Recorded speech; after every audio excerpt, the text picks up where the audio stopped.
in listen-only mode.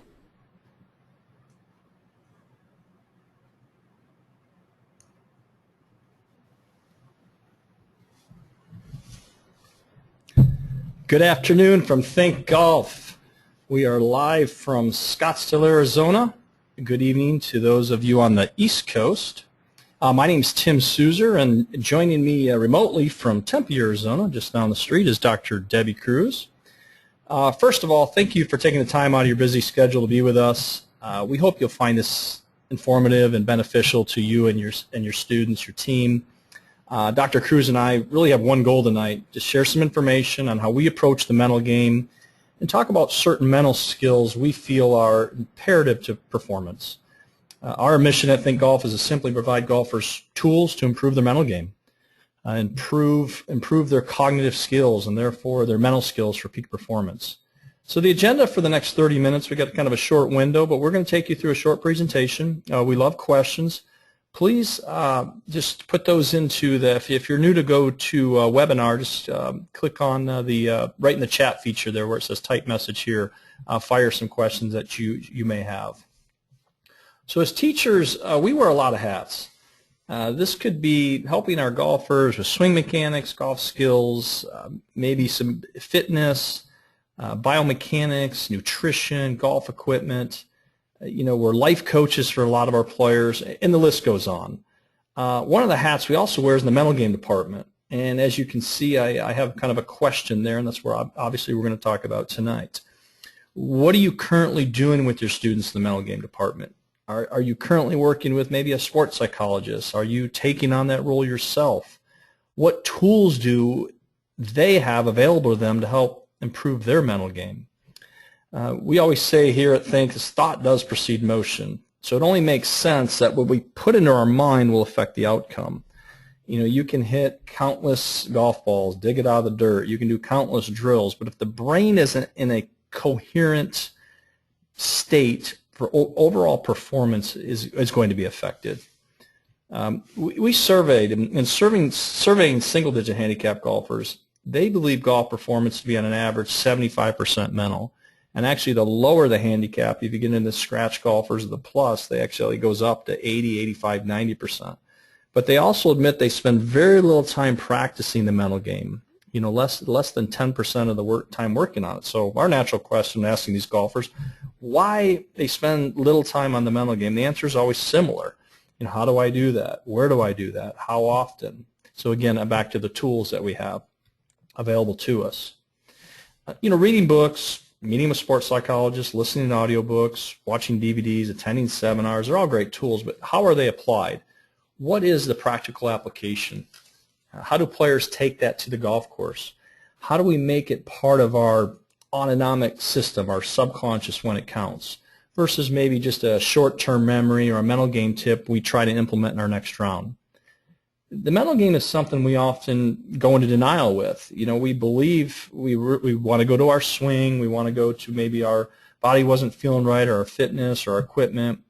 And as coaches, we know this not to be true. All you have to do is listen to your students when they give you a hole by hole at the end of the round. You can hear it in their messaging that it could be more mental, emotional, but it often doesn't get addressed, and they just repeat these patterns over and over again, and the results sometimes remain the same.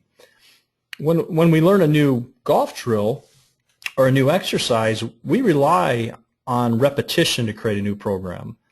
So I always say, think of the driving range as a gym for your swing, and the workout gym as a place to prepare your body for the forces that you're going to endure during the swing on the golf course. So how about a gym for your brain? Can we exercise our brain and take advantage of this extensive network of neurons that are available to us? We have 1 billion neurons in our brain. If you look at the definition of cognitive training, if you do Wikipedia or whatnot, it describes it as brain fitness.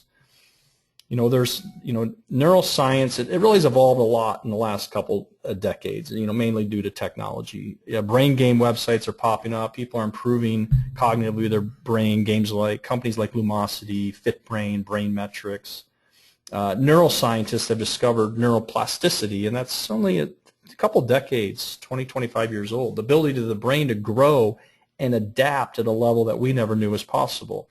Dr. Joe Dispenza, which is one of our advisors, he always says nerve cells that fire together wire together, and that applies to a golf skill or a cognitive skill. So think of a gym for your brain as a cognitive training tool to learn certain mental skills to be applied when performing a task. But before I dive a little deeper, let me tell you a little about kind of THINQ Golf and our team. Just a little bit about myself. I've been teaching golf for 20 years. I'm a PGA member for 18 years. I've been fortunate to work with players at all levels. I was fortunate to work with Dr. Debbie Cruz when I was a volunteer coach for the ASU men's and women's golf team. We worked with a lot of the same players over the years, and working kind of as a team on mind and body, and of course there was a fitness team. And I just used to always ask myself time and time again, what is the difference between players that win at any level? I was on the PGA Tour for 4 years, and players that finish maybe top 10, they miss cuts, they don't make the traveling team, or even at the amateur level, they finish second in the member guess. So another member, and Dr. Debbie Cruz, I'm not sure there's anyone in the world that has collected more data on golfers' brains than Debbie. She told me a couple weeks ago that she collected over 30,000 EEGs on golfers, and I just had to put that in perspective. I mean, I've given a lot of golf lessons in my days, so now we have all this data. So it was important to both of us that science dictates our procedures in building our mental game tools. So now we take a lot of this data, and now how can we build some good mental game tools out of that?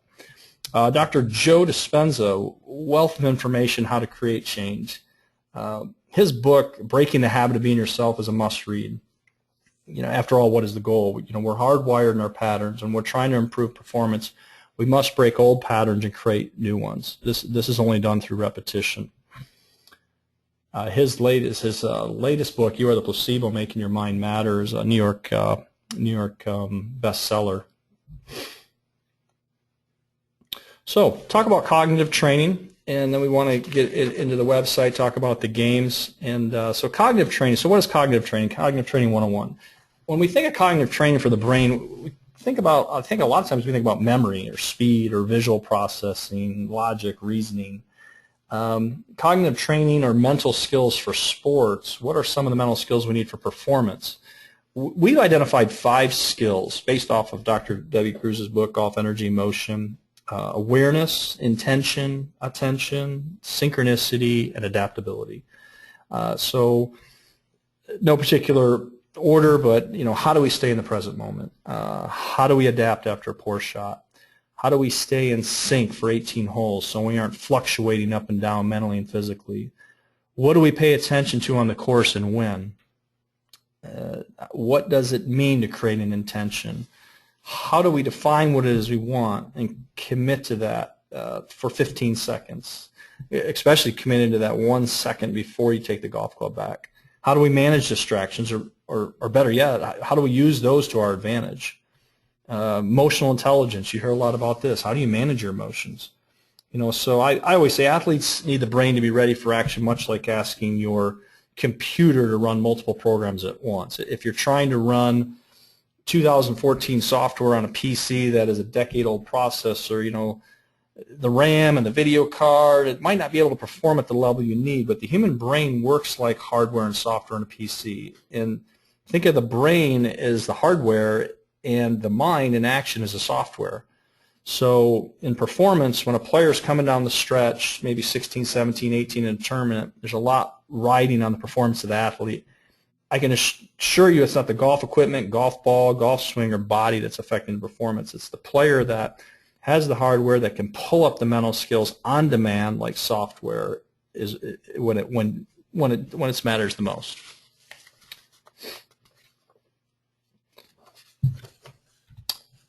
Our website, getting to the THINQ Golf, this online portal that we built. If you haven't been to the website, please go to the website, check it out. There's some videos that talk a little bit. There's a lot of information on the website, but there's some videos that explain the games. We're going to talk a little bit about those. Up here, there is a why this works. Whoop! I just went somewhere that I wasn't supposed to go. There we go. We're back. And why this works up here, talks a little bit about the science, and I'm going to introduce Debbie here shortly. And we'll give you some access, contact information to access the website here towards the end. But so the training tools and the games we have built are based in science. You know, we actually hook up players to EEGs, analyze their thoughts before and during the motion. The EEGs data gets transferred to brain maps. So we're always measuring, are we moving the needle, are we making a difference in performance? So speaking of why this works at this time, I'd like to welcome Dr. Debbie Cruz. So I'm going to unmute Debbie, and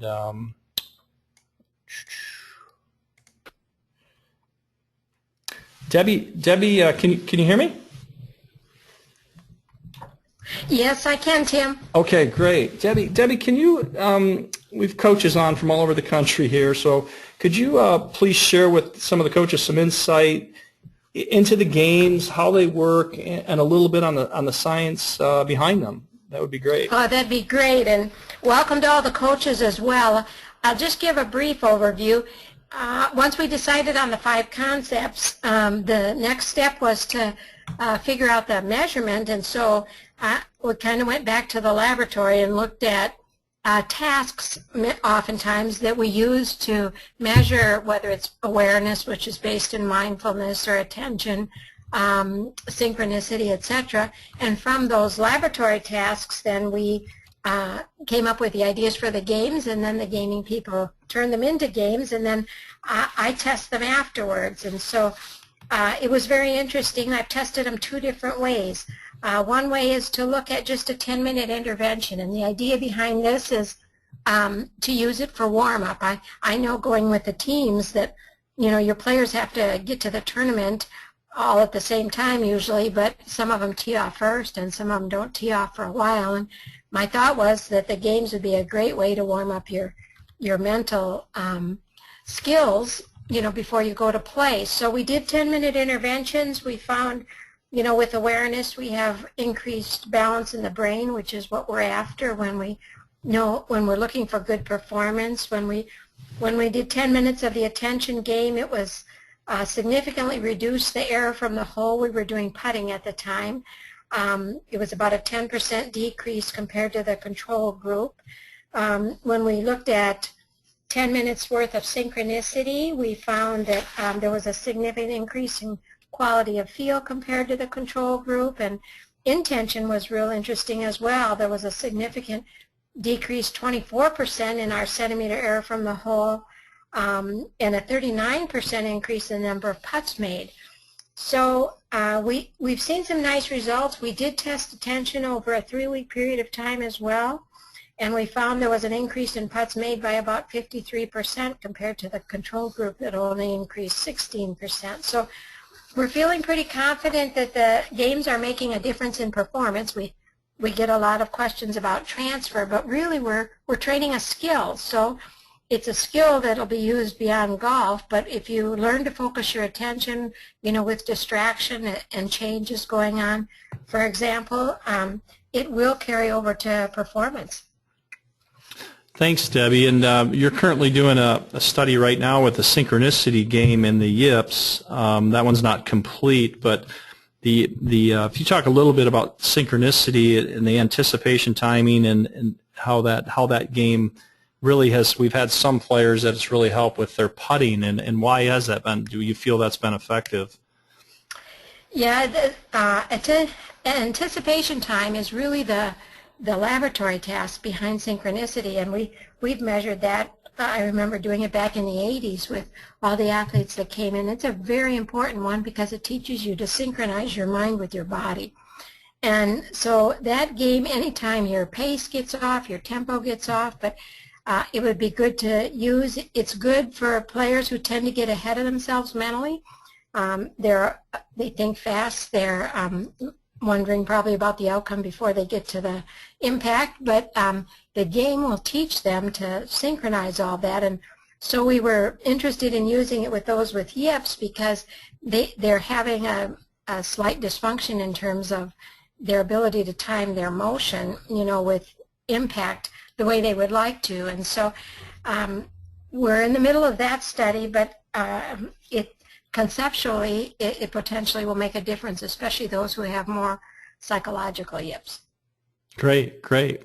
And the next study, what I wanted to talk about was our new online mental game workbook. Can you talk a little bit about the workbook and how the players and coaches can utilize this tool? I brought up a couple images of the workbook, and if you can take us through a little bit of that, as you're talking there, I'll go through a couple different slides on the workbook. Okay. The workbook is based on the book I wrote in 2006, and I'm real excited about the workbook because I remember finishing the book, and it has all the concepts presented in it, but it doesn't have the how-to part of it in terms of, okay, what do I do with this information? So I'm excited that the workbook gives coaches and players things they can actually go out and do, whether it's in practice or on the golf course while they're playing, and beforehand to help them with their performance. So the workbook's centered around the 5 concepts that we have relative to the games.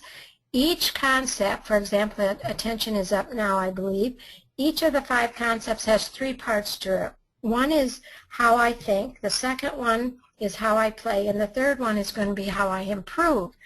So how I think is generally how you are, and it has assessments in there that you can do with your players, and they would be assessments. You might do them at the beginning of the semester, at the end of the semester, before the postseason starts, etc. And you can kind of track to see how things are progressing along. Then, for example, this screen shows one of the little assessments we do. We test attention with that number game there.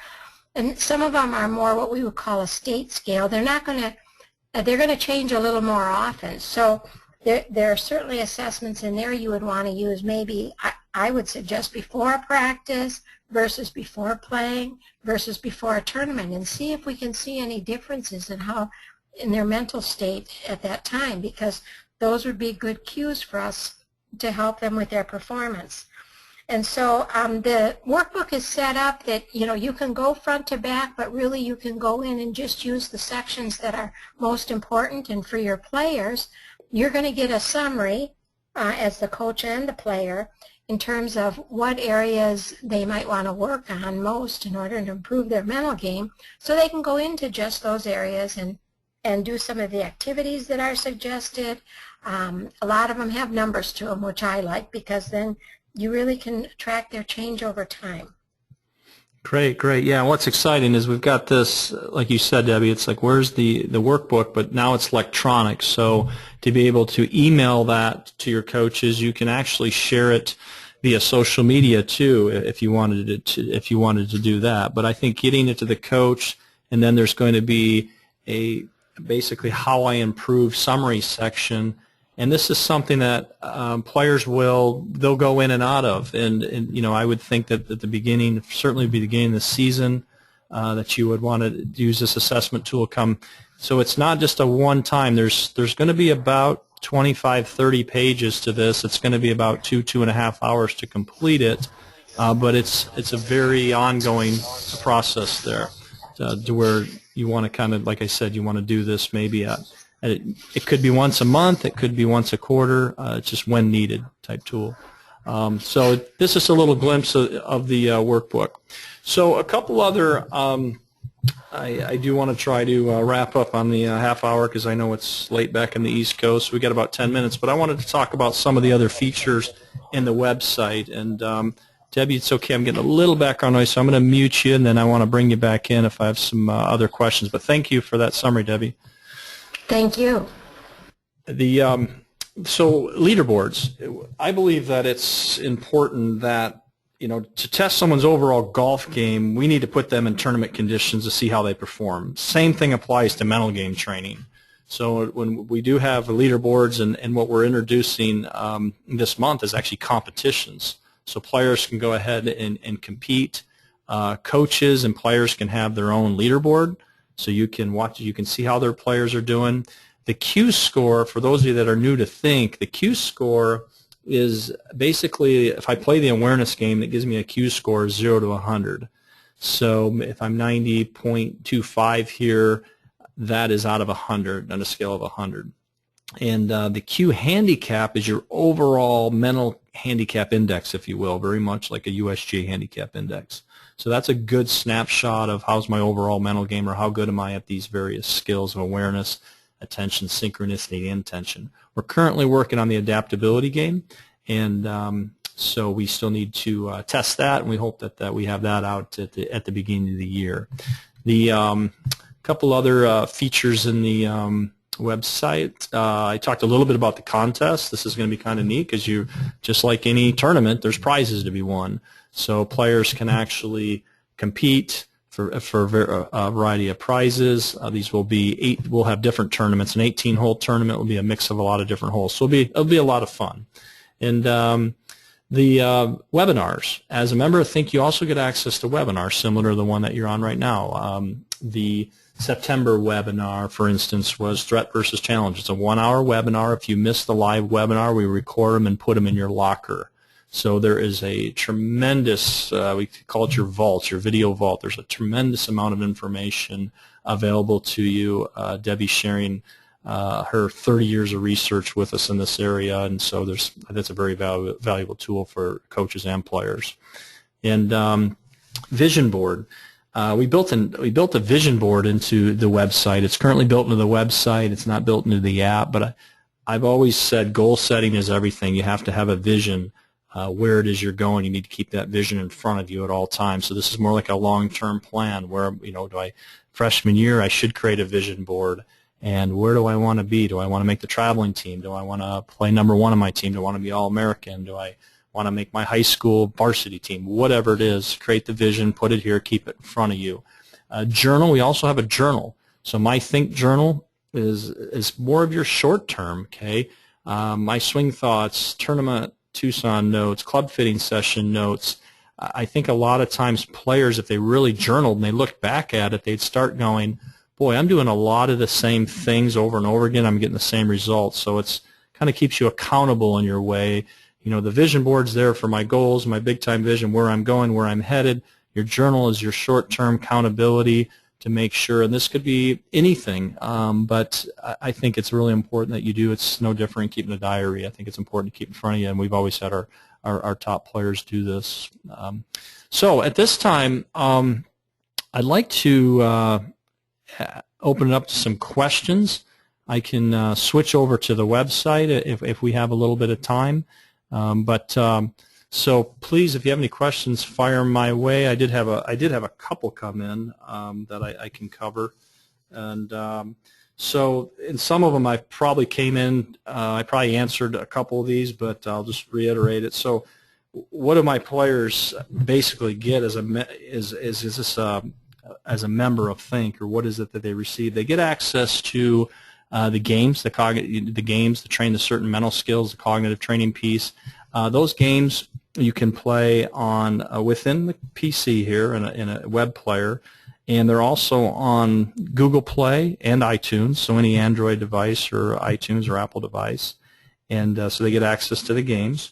They get access to the webinars that I shared with you. The something that we're working on right now, the mental game workbook and a video library, those will be available at the beginning of the year. So the workbook is not completely built in yet. The vision board and the journal, and then the ability to ask questions. So that's you can ask the THINQ team questions. We're building an online portal of answers, but right now we'll get answered questions answered within a 24-hour period.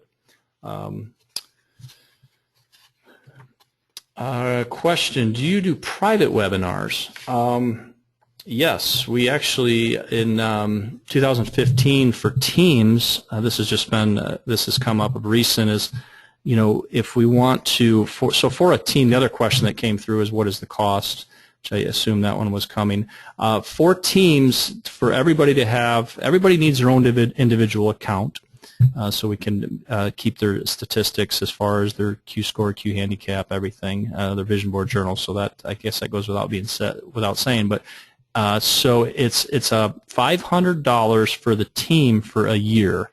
So we feel like it's very reasonable. So we can get your whole team, and that along with the coaches.